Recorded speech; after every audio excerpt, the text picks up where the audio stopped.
दोस्तों, आपके मन में भी कई बार ये सवाल उठता होगा कि हिंदुस्तान की दो महान शक्तियों की तुलना करें तो हम राजपूत और मराठाओं में से किसको श्रेष्ठ पाते हैं।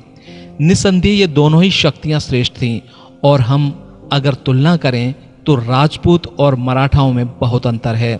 समानता सिर्फ एक ही है कि दोनों महान हैं। अब मैं आपको पहले राजपूतों के बारे में बताता हूं। राजपूत एक शेर की तरह होता है, क्षत्रिय धर्म का पालन करता है और कभी भी कमजोर पर हमला नहीं करता। राजपूत से यदि कोई दुश्मन माफी मांग ले तो आसानी से माफ कर देता है। राजपूत युद्ध क्षेत्र में कभी भी छल कपट का प्रयोग नहीं करते। राजपूत हमेशा आमने सामने की लड़ाई में विश्वास करते हैं। राजपूत अकेला हजारों से लड़ाई लड़ लेगा, लेकिन युद्ध क्षेत्र में कभी भी पीछे कदम नहीं हटाता।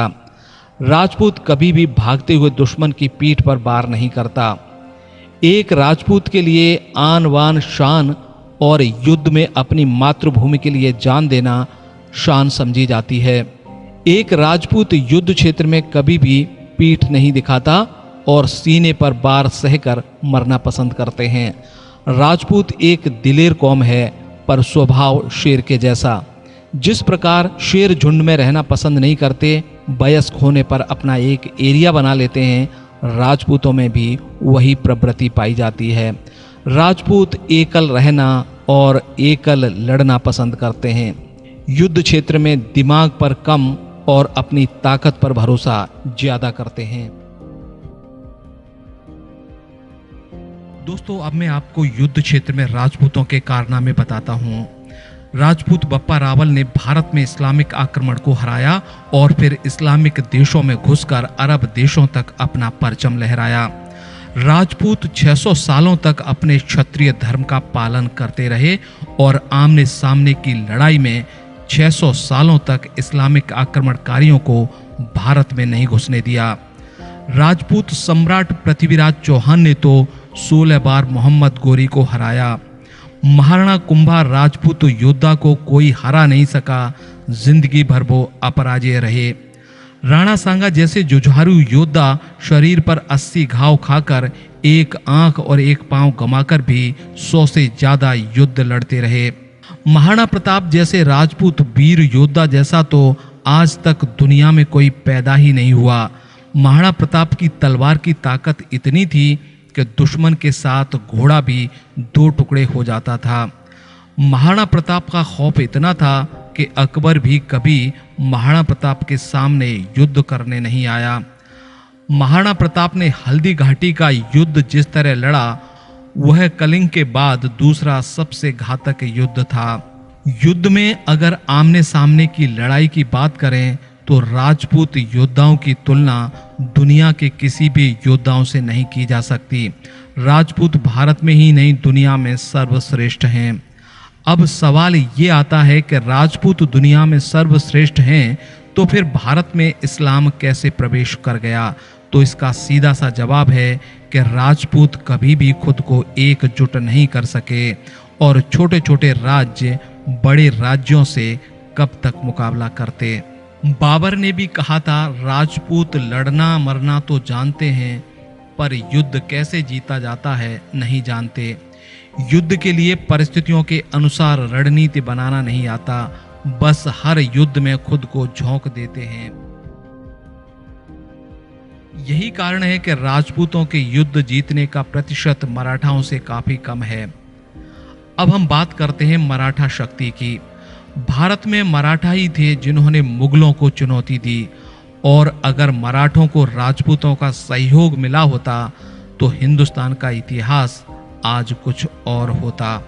मुगल ये जानते थे कि यदि राजपूत और मराठा एक हो गए तो दुनिया की कोई भी ताकत इनको हरा नहीं सकती। इसीलिए मुगलों ने राजपूतों को अपनी सेना में बड़े बड़े पदों पर रख लिया। राजपूतों को वजीर बनाया गया। राजपूतों से वैवाहिक संबंध स्थापित कर मराठों को अलग थलग कर दिया गया। लेकिन मराठों ने मुगलों के सामने जो चुनौती पेश की, वैसी चुनौती राजपूत कभी भी पेश नहीं कर पाए। मराठे युद्ध लड़ना भी जानते थे और युद्ध जीतना भी, परिस्थितियों के अनुसार रणनीति बनाते थे और छल कपट का जवाब छल कपट से देते थे। यही कारण था कि 5 लाख फौज लेकर भी औरंगजेब 27 सालों तक मराठों को कभी हरा नहीं पाया।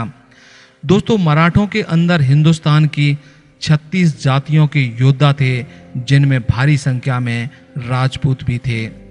राजपूत इतने प्रभावी कभी नहीं हुए कि पूरे भारत को संभाल सकें। वहीं छत्रपति शिवाजी के नेतृत्व में भारत में मराठा साम्राज्य की स्थापना की गई। पेशवा बाजीराव ने मराठा साम्राज्य को दक्षिण में तमिलनाडु, उत्तर में पेशावर, पूर्व में उड़ीसा और गुजरात तक विस्तार दिया था। मराठाओं की युद्ध शैली चीते की तरह होती थी, यानी छिपकर वार करना। छत्रपति शिवाजी की छापामार युद्ध शैली पर आधारित इजराइल की छोटी सी सेना किस तरह आज इस्लामिक मुल्कों के बीच में खुद को बचाए हुए है और इजराइल की छोटी सी सेना से किस तरह बड़ी बड़ी ताकतें खौफ खाती हैं। मराठे योद्धा होने के साथ साथ राजनीतिक रूप से बहुत चतुर थे। युद्ध के बाद वो राज्य को सुरक्षित रखना भी जानते थे। शिवाजी महाराज ने सभी वर्गों का विश्वास जीतने के लिए छोटे छोटे वर्गों से भी शादियां की थीं। दोस्तों, हमने आज हिंदुस्तान की 2 महान ताकतों के बारे में आपको बता दिया। अब आप ही फैसला करो कि श्रेष्ठ किसको मानते हो। मेरी दृष्टि में तो भारत की दोनों ही ताकतें और दोनों ही योद्धा महान थे। आज फिर वक्त आ गया है कि हिंदुस्तान की सभी जाति धर्मों को एकजुट होकर हिंदुस्तान को महान राष्ट्र बनाने में अपना योगदान देना चाहिए। हमने जो पूर्व में गलतियां की उनसे सीखकर अपने देश को एकजुट रखें तो हमारी ये ऐतिहासिक भूल का एक बहुत बड़ा सबक होगा।